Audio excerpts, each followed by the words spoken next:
So hello everyone, let us start today's session, that is session 3 of Norman Lewis part 2. So the 11th word is misogyny. Misogyny is made up of miss means होता है hate and gyn, गायन का मतलब होता है women. तो hatred of women is misogyny. Hindi में इसका मतलब होता है स्त्री जाति से द्वेष. And for example, it's not casual misogyny but real hatred.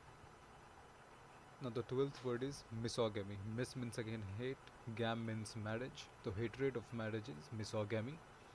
विवाह करने से द्वेष. For example, the gentleman believed in misogamy because his first two marriages had failed. The 13th word is philanthropy. Phil का मतलब होता है love, anthro मतलब होता है human and mankind. तो love for human and mankind, love of mankind, परोपकारी इसको आप हिंदी में कह सकते हो, is philanthropy.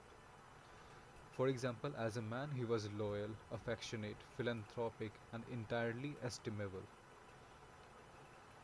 14th word is adroitness. Adroit का मतलब मैंने आपको बताया है पिछले के वीडियोज़ में. फॉर एग्जांपल, ड्रॉइट का मतलब क्या होता है? Right hand. राइट हैंड हम लोग ने पहले भी डिस्कस कर चुका है कि राइट हैंड जो है as compare to left hand is much more skillful. So adroitness का मतलब हो जाएगा क्लेवरनेस और स्किल, निपुणता. For example, he lacks political adroitness. 15th word is polygynist. Poly means many, gyn, gyn means women. For that is many women. किसके पास बहुत सारी women होगी? मेल के पास. तो male with many wives is known as polygynist. Alright, इसको आप हिंदी में कह सकते हो बहु स्त्री. सिंपल सा आपको ये याद रखना है कि पॉली का मतलब होता है मैनी और गाइन का मतलब होता है विमेन. तो मेनी विमेन किसके पास होगा? मेल के पास होगा. तो male with many wives is polygynist, बहु स्त्री. इसको आप हिंदी में कह सकते हो. For example, they considered one of the several polygynous households in which the wives lived in settlement chosen by their husbands. Now the next word is polyandrist. Poly means again many, andro means मैंने आपको पहले बता चुका है word roots में, that is andros means male. तो polyandrist, polyandrist यानी बहुत सारे मेल, मेनी मेल. तो फीमेल विथ मेनी हस्बैंड्स, किसके पास होगा बहुत सारे मेल? फीमेल के पास. तो female with many husbands is known as polyandrist. Hindi में इसको बहुपति भी कह सकते हो. Next word is anthropologist. Anthropologist is again, anthro means क्या होता है? Human Mankind. और IST जिसके पीछे सफिक्स लग जाता है उसका मतलब होता है the one who studies. The one who studies human and mankind is anthropologist. For example, मानव विज्ञानी या विज्ञानी भी आप इसको कह सकते हो in Hindi. And for example, he fancies himself as something of an amateur social anthropologist.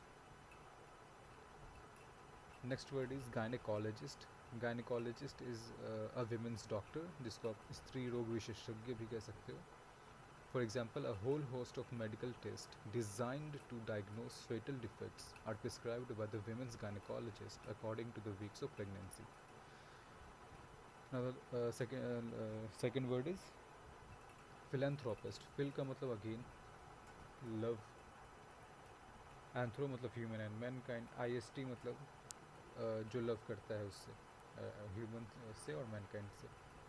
तो a rich person who helps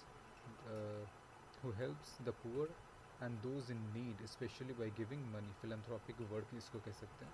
उसको क्या कहेंगे? philanthropist कहेंगे. ऐसा रिच इंसान जो कि गरीबों की सहायता करता है पैसों से और जो भी ज़रूरी नेसेसिटीज़ हैं उन सब चीज़ों से, उसको क्या कहेंगे? philanthropist कहेंगे.